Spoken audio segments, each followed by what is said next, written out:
Hello guys, welcome to my YouTube channel Viji Honey. ఈరోజు నీతి కథ గమనించని మేధావి. ఒక గ్రామంలో ధనంజయుడు అనే చదువుకున్న మేధావి ఉండేవాడు. అతడు ఎన్నో పుస్తకాలు చదివేవాడు. అన్ని విషయాలలో అతనికి మంచి జ్ఞానం కూడా ఉండేది. గ్రామంలో ఎవరైనా సమస్యల్లో చిక్కుకుపోయినా అతని దగ్గరకు వచ్చి సలహాలు తీసుకునేవారు. ధనంజయుడికి మంచి గౌరవం, పేరు కూడా ఉండేది.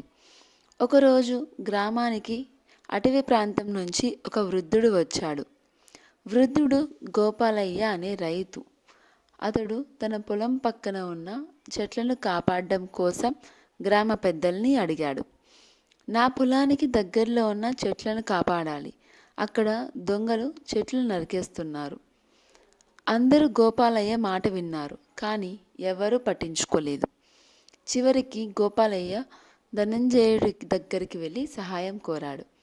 ధనంజయుడు నవ్వుతూ అన్నాడు, ఓ గోపాలయ్య, ఇదంతా చిన్న సమస్య.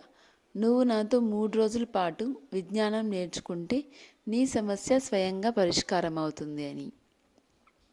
గోపాలయ్యకు అర్థం కాలేదు, కానీ మేధావి మాట వినాలని నిర్ణయించాడు.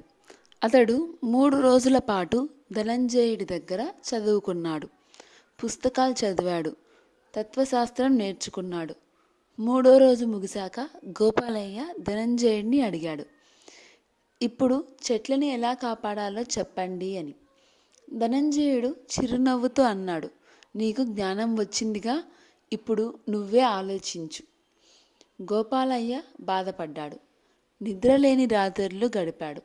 కానీ ధనంజయుడి మాటల ప్రకారం తన సమస్యకు పరిష్కారం కనుగొనాలని ప్రయత్నించాడు. అతడు తన పొలం చుట్టూ చిన్న గోడ కట్టించాడు. అటువైపు వచ్చే దొంగల్ని గమనించేందుకు కొంతమంది యువకులను రాత్రిపూట చుట్టూ గస్తీ కొట్టేలా చేశాడు. కొద్ది రోజుల్లో దొంగలు అక్కడికి రావడం మానేశారు. చెట్లు కాపాడబడ్డాయి. గోపాలయ్య ఆనందంగా ధనంజయుడిని కలిశాడు. మీ జ్ఞానం వల్ల నేను నా సమస్యను పరిష్కరించగలిగాను, ధన్యవాదాలు అని చెప్పి తల వంచి నమస్కరించాడు గోపాలయ్య. ఆ సమయంలో ధనంజయుడి మనసులో ఒక చిన్న ప్రశ్న మెదిలింది. నేను ఎందుకు గోపాలయ్యకు మొదటనే ఈ సాధారణ పరిష్కారాన్ని చెప్పలేదు అని, ఎందుకు అతన్ని 3 రోజులు కష్టపెట్టాను అని. అతడు తన మనసును పరిశీలించగా నిజం కనిపించింది. అతడు తన జ్ఞానం గురించి చూపించుకోవాలనే గర్వంతో గోపాలయ్యను అనవసరంగా ఇబ్బంది పెట్టాడు అని తెలిసింది. అప్పుడు ధనంజయుడు మౌనంగా ఊపిరి పీల్చుకున్నాడు. అదే రోజు గ్రామ సభలో ధనంజయుడు ఇలా అన్నాడు, జ్ఞానం అంటే తెలుసుకోవడం కాదు, అది అవసరమైనప్పుడు సరిగ్గా ఉపయోగించడం.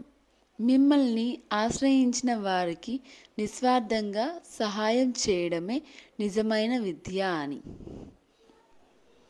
ఆ రోజు నుంచి ధనంజయుడు తన జ్ఞానాన్ని మరింత వినయంగా, అవసరానికి తగ్గట్టు ఉపయోగించసాగాడు.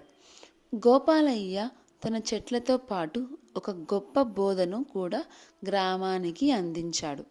ఇప్పుడు ఈ కథలోని నీతి ఏంటో చూద్దాము. మోరల్, నీతి. జ్ఞానం కలిగి ఉండటం గొప్ప కాదు, దాన్ని సమయానికి ఉపయోగించడం గొప్పది. ఈ కథ కానీ మీకు నచ్చినట్టయితే please like, share and subscribe to my YouTube channel Viji Honey. Thank you for watching. Please subscribe.